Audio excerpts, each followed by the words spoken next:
On.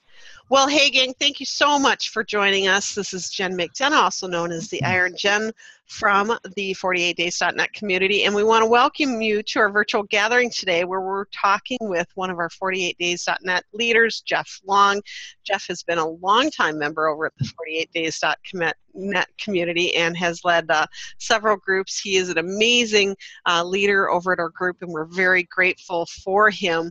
We're going to be talking about how to create online courses for half the price. But before we do, Jeff, why don't you give our members a little bit of background on who you are?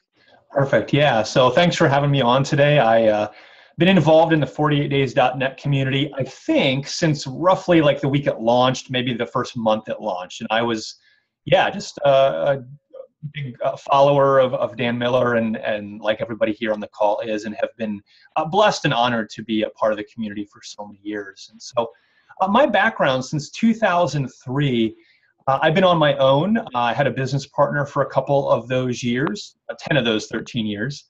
But it started out with video production. And so today we'll focus our details or our content around the video side. But it quickly went from producing videos for corporate clients to their websites were terrible, weren't flexible, and so they would ask us, hey, do you know anybody that can create websites for us? So we quickly added those to our services.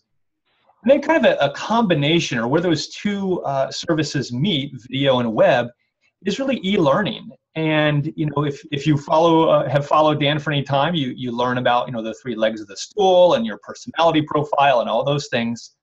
Well, my parents are both teachers, lifelong teachers. They're now college professors. So I love teaching and training. Right out of college, I had a job with Lowe's where I went around every store, well, not every store, every new store in the country, and did corporate training for several years. So I got to go to Hawaii and Alaska, as well as the boring states. I won't name any in case some of you are from there. Which I grew up in Iowa and Ohio, so I can't brag that my state is that awesome. But anyway, so online courses has been something that kind of snuck up on me over the last, several years. We would have clients asking us for these, but we never positioned ourselves as authorities until a few years ago, where it just kind of clicked like, oh yeah, this is what we do. We're very good at this. And so today, I want to talk about some different strategies that we can use with online courses, especially with the video side, because I find that a lot of people struggle with the video side because it is kind of technical or complex or costly or things like that. So Jen, do you want me to jump in, or do you have questions? Yeah, well, I was going to say maybe we could start off with some of the problems or some of the biggest things that you see people either getting stuck on or doing wrong, and then let's just jump right into some great ways of how to really prosper in that area. Yeah, so I think one of the things is people think, and I did a survey. I surveyed probably about 1,000 people and got some tremendous responses from that. And so there's kind of three things people struggle with online courses and videos specifically within those courses. Is they think it's too complex, it's too costly, or it's too time consuming.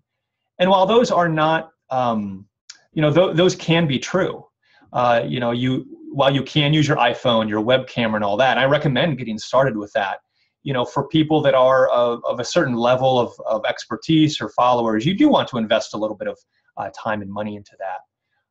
But it shouldn't stop you from moving ahead with creating a course or videos. So a lot of the things I'm going to say today, especially on the video front, aren't locked into just online course videos. This could be your sales videos, your Facebook Live videos, and things like that. So we'll kind of be like video heavy today on the call, just because I know that is a barrier to entry for many people.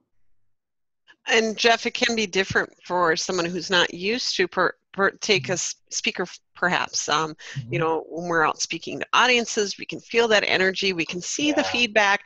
Videos, it's a little bit different. Even just doing the thing that we're doing now, it can be very flat feeling. So that can be an obstacle. And so what I do, and I am not Mr. I love to be on camera guy at all. It's almost funny how few videos I have of me on camera, partly because I'm always, producing other people. So I have a course I'm releasing in a few weeks. And so, I'm obviously in front of the camera. And a couple of things I did is I envisioned one person that I was speaking to, my student, my audience. I wasn't envisioning all the people judging me or thinking they were judging me. I was just thinking of like, one or two people and how I could help them. So it was more conversational. And then I tried to, I think Michael Hyatt said, try to always have a smile on your face or be on the verge of laughing. And so, while I wasn't, on the verge of hilarity and laughing, I try to be very upbeat, very, have a smile on my face at all times. And so hopefully that warmth will come through. So again, I am not Mr. Personality on video myself. I struggle with that. And so I can relate when people are nervous or scared or whatever. And sometimes we can fumble our words and we're like, oh, Yeah. that's so, and so we kind of have to get over ourselves, don't we? Yeah. And I do find especially with online courses, you're really teaching your expertise. And so that to me seems easier than trying to put together a sales video or a marketing video or something that you almost feel like you have to type out word for word, or there's a little seemingly more pressure. So to me, teaching is more relaxed because you're just drawing from your well of experience. Love it. Well, Jeff, let's dive right into some of the tips that you have for folks today. Yeah, so I kind of title this, let's see if we get through all these. I think I have 6 or 7. We'll see. We might, with questions and whatnot, get diverted, and that's fine. 7 strategies to create online course videos in half the time. And again, most of these strategies can be used for other types of video content besides online courses. But so this is what I recommend for the planning stage. I coach some people that are putting online courses together. And one lady, for example, she sent me this PowerPoint presentation that I think was well over 100 slides. And just, it was hard for me to even read or comprehend. And so at the very foundation, I recommend using Evernote to plan out your course. So Evernote is a free app for your phone, for your tablet, for your computer. It all syncs together. And you can create like a notebook or a folder with all your ideas. So for my course, I have a folder by the name of that course, and I have different notes within that folder. So a note might be for marketing ideas, for lesson 1, lesson 2, lesson 3, etc. Just some of the things that I think about. If I don't write it down pretty quickly, it kind of goes out of my mind and I might not remember it. So I highly recommend that you plan out your video or videos with Evernote. You can even set due dates and checklists and things like that. You can share it with your team. So if you are working with a VA or if you have an editor or somebody, you can collaborate that way. So that's the first thing I would recommend. And again, Evernote is free. They do have some paid levels, which for me, I run a lot of my business through Evernote. So for me, it makes sense to pay that, I don't know, $5 or $10 a month. It's very inexpensive. But I went with the free version probably for 5 or more years before I went with the premium version. So that's the first thing, is make sure you have it all planned out. Nice. The next thing I want to talk about is actually filming it. And so, like I said at the beginning, my background is in video production. So since 2003, I've worked with people like Dan Miller, who's now a great friend, Kerry Wilkerson of the Barefoot Executive, the Zig Ziglar Company, as well as Fortune 500 companies, and then small businesses and entrepreneurs. And so I have been behind the camera for hundreds, if not thousands of videos. And it's interesting. You get somebody that's a CEO or somebody that's, famous, and the video camera is kind of a great leveler or equalizer. Everybody gets nervous, or and so if you are like, oh, Jeff, I can't do this, don't worry. Most people feel that way. I know Dan has taken some training and classes, and so he does an amazing, but he's put the work, the money, the time into it to be there. So let's talk about filming your online course videos. So let's say you have 10 modules, and in each module you have 1+ videos in each module. Definitely do not record the first video first. Okay, so that introduction video, You're going to learn a lot when you go through and you record all your module videos. And chances are you're going to remember things or think of things or tweak things or change things that you will probably have to re-record that first video anyway. And this is kind of funny that I'm telling you this, and I've told this to all my clients that I coach and help. I just didn't listen to this advice myself with my own course. So I'm about to re-record my own first video tomorrow or next week because I didn't listen to my own advice. And I found that I was like, oh, I should have included more stats to really showcase the importance of quality videos for your courses and some other things. So there are just so many reasons why you don't want to record your first lesson or module first. So what I recommend, if you want to start in the middle, feel free. Start at lesson 5, then go to lesson 10, and then start at lesson 1 through 5. But whatever you do, chances are you're going to want to record that first one again if you do it first. So again, don't record your first video first.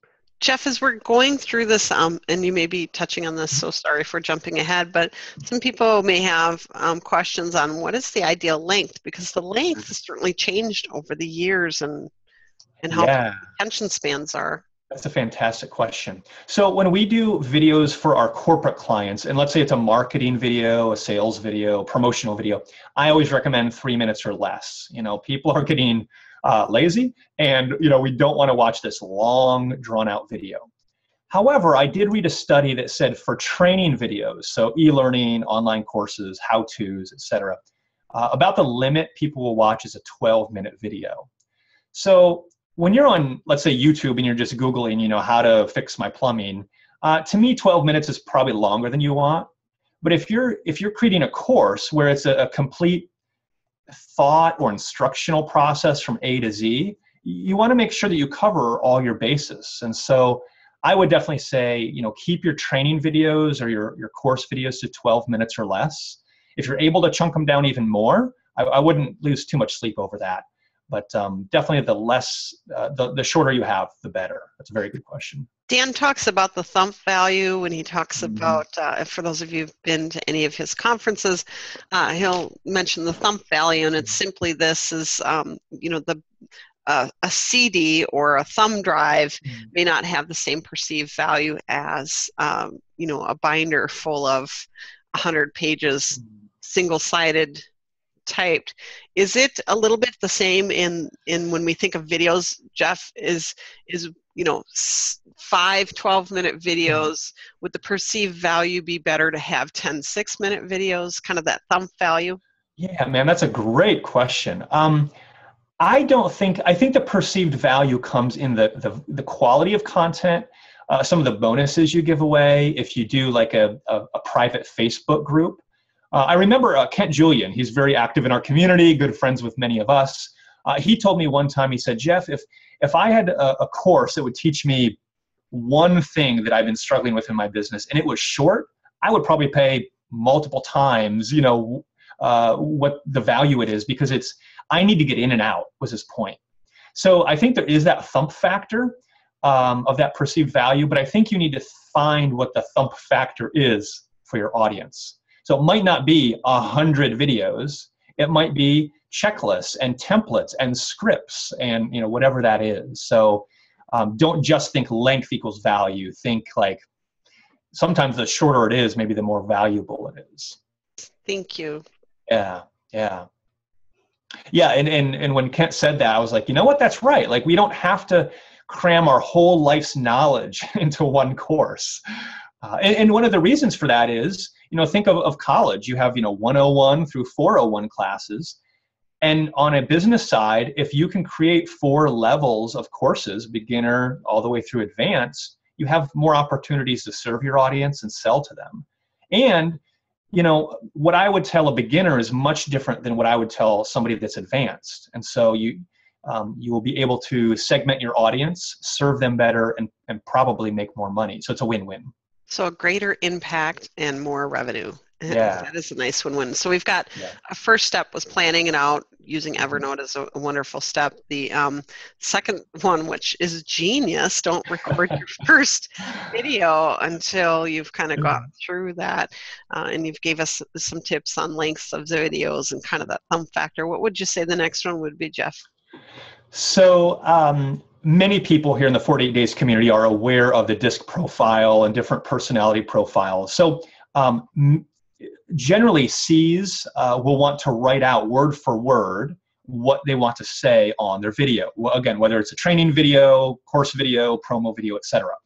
But that's not good because most people don't do well reading a teleprompter or reading a script. It just feels and looks kind of unauthentic. So, and I'm half C, so I kind of fall into that camp with one leg myself, and I struggle with that. So what I recommend is creating bullet points and just taping those below the camera. So you have, so let's say you're recording one lesson video and you have, 10 bullet points. Put the first 3 bullet points right under your camera and then just talk about those 3 bullet points and then stop and then find the next 3 and put them up there. Because you can, you don't have to do a whole training video in one take or in one sitting. So that's what I do. And I feel like it makes it more authentic. And you know what? If you don't say a word right, or if you mess up, you can always re-record it, or it's not the end of the world if you don't say it exactly how you wrote it down. Because they're not going to know. Exactly. Yeah. So for those of you C's out there, you pay attention. You don't have to write it word for word. And like I said, I'm half C as well. So I struggle with that. Get over the perfection thing of it because it'll come out better. Yeah. Awesome. And then when you are recording the videos, always kind of this 3-step process of tell them what they're about to learn. So you might say, hey, in this video, we're going to learn blah, blah, blah.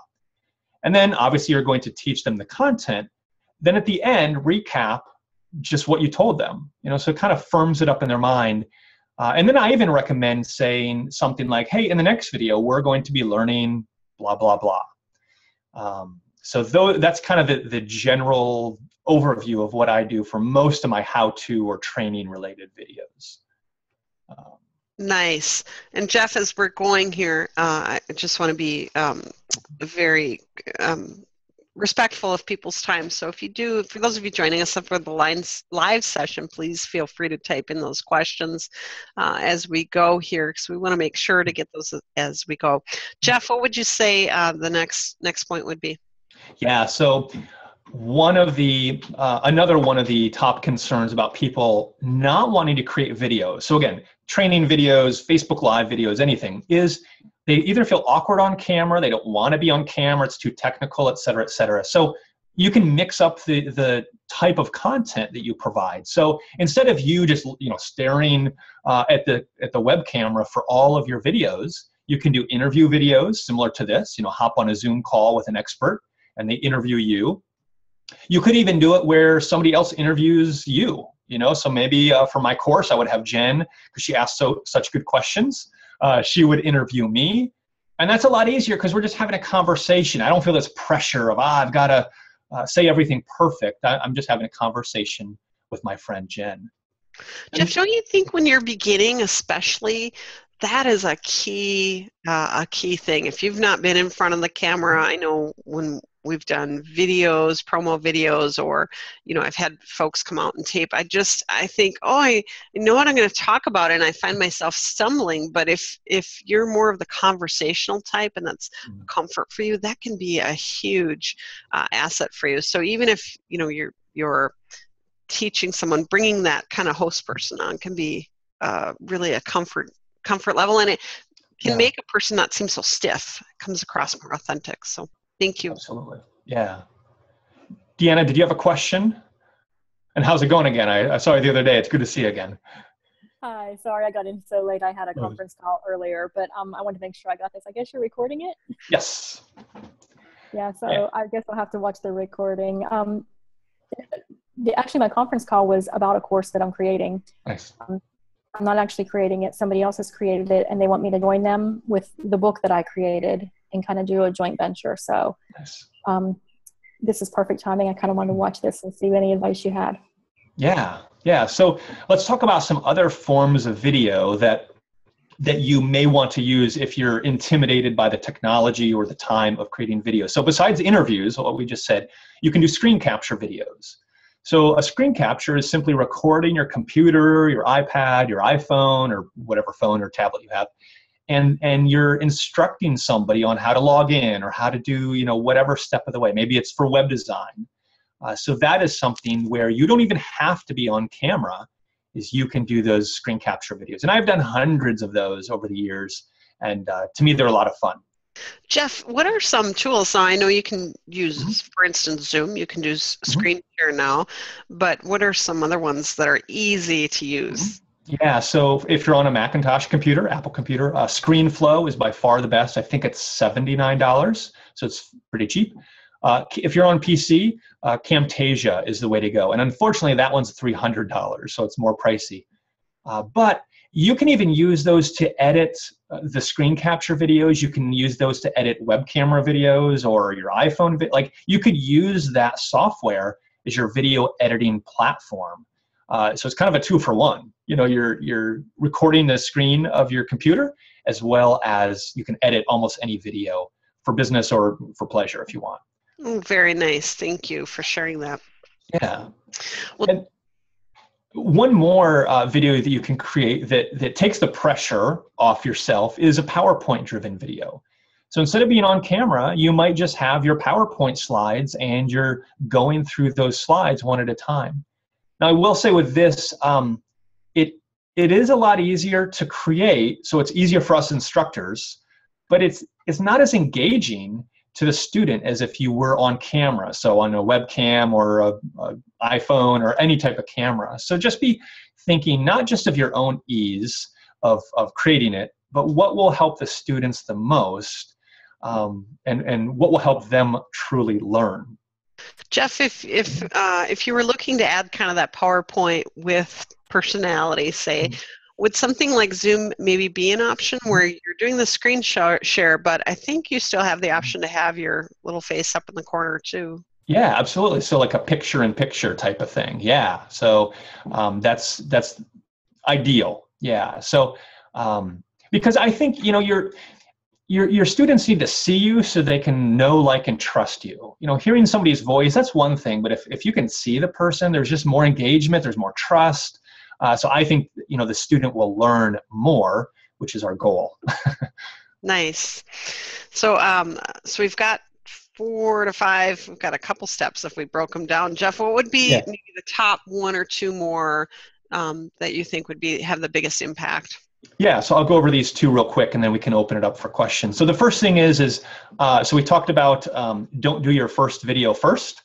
So this tip is leave all your setup set up.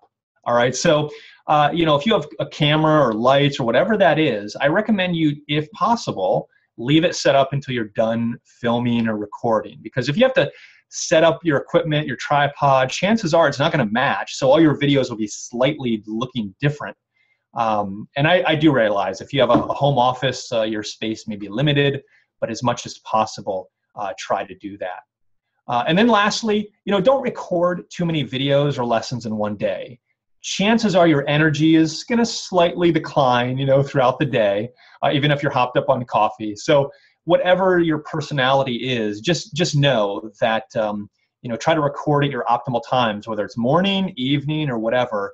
But don't feel pressure to record all the videos in one day, because your energy will definitely suffer for it. Jeff, quickly, I have seen some that you can tell were recorded in one day, and you can tell because sweat. You can just tell they look anxious, and even if they maybe have a different jacket on, it's like, oh no, you recorded that the same day and you look exhausted, and you're talking about stress reduction. This just doesn't, it's not coming across well. So that's kind of interesting.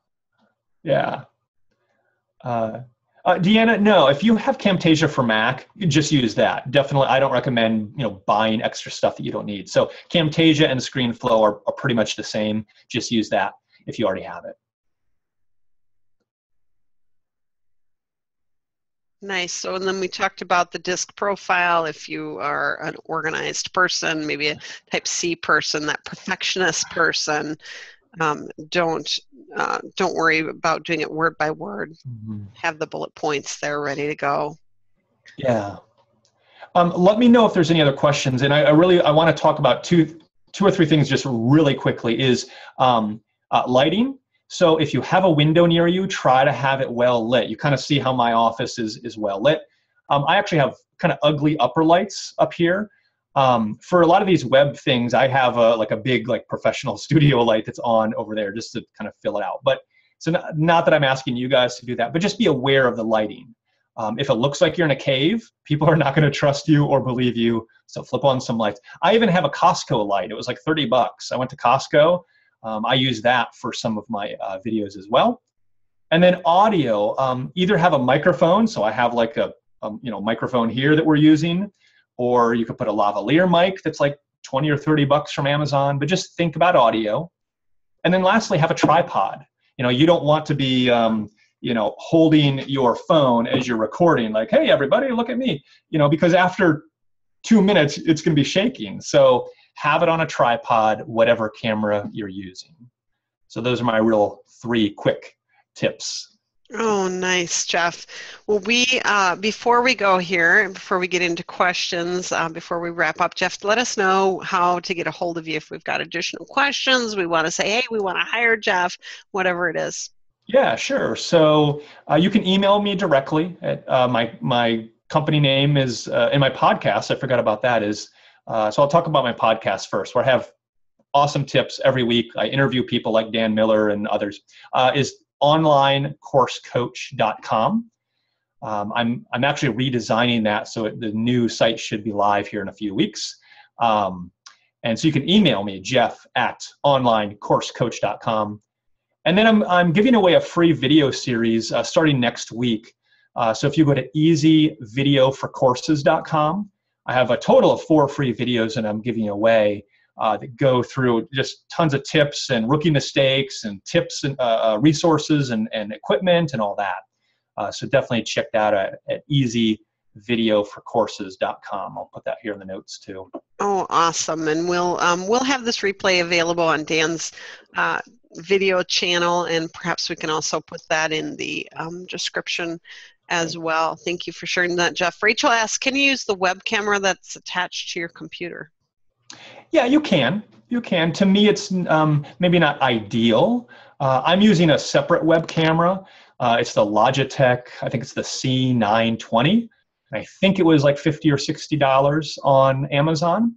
And it's just better. So yes, you can. Again, I try not to overwhelm people with additional equipment they should buy. So if you're getting started, yes, use your webcam. If you have an audience, if you have a platform and they're continually asking you for more, you might want to invest a little bit of money in a better web camera or something like that.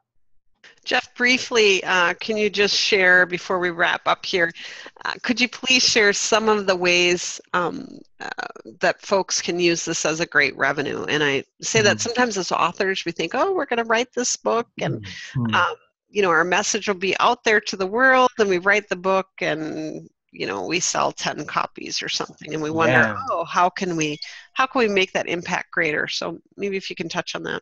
It's a great question. Yeah, so for authors or speakers, if you, I call it the pepper principle. If you kind of pepper in different ideas about your course, if you put that in your book, then you kind of have this continual marketing thing. And you could make it general so that maybe it goes to a specific landing page in your book, and you can change that landing page. So it's not like you have to sell that for the rest of humanity. You could change that and say, hey, our course was available this year, now it's not, and you can hire me for these services or whatever. So I definitely recommend, creating a course, even a mini course. I find that, back in the day it was, hey, sign up for our newsletter. Well, that doesn't work anymore. Hey, sign up for our free PDF. Well, that doesn't work anymore. So a mini course I find has the most value. And some of the people that I've interviewed on my podcast have just kind of blown the doors off their email list, as well as some of their income and impact. Very nice. Thank you for sharing. Well, Jeff Long, this has been amazing. If we want to find you over at 48days.net, where can we find you over there? So you could check in at the group. I forget the exact name of it, but it has to do with online courses. You can just search for that and find it pretty quickly. Yeah. And once again, can you share your contact info? Yeah, so the podcast is onlinecoursecoach.com, which is a lot of fun. And then if you want to get my upcoming free mini course, you can go to easyvideocourses.com, sign up. It's coming out here. You get one video immediately, and then next week I'll be releasing the other 3 videos, partly because I have to re-record one, remember? And then, so those will be available here next week. Jeff Long, thank you so much for joining us. As usual, you are a wealth of information. We're so grateful to have you as one of our leaders at 48days.net, and just really want to thank you for sharing your wisdom and insight today. So thank you. Thank you, Jen. For those of you that joined us live, thank you so much for joining us. We value your time. We appreciate you. For those of you listening to this recording, if you're interested in learning more about our 48days.net online community, you can find us at 48days.net. It is an online membership community. It is a free community. However, if you are a spammer, please stay away. We don't need you. But if you are a person looking to really drive home that purpose and passion, we would love to have you. We've got fabulous groups over there. Jeff's group is a great example for those of you looking to really go on to the online learning, e-learning space. It's a phenomenal group. So we just encourage you to look into it. And certainly if you have any questions, you can find me over at the 48days.net site under Jen McDonough. And with that, we are going to call it a wrap for the day. So thank you so much, gang, and have a great day.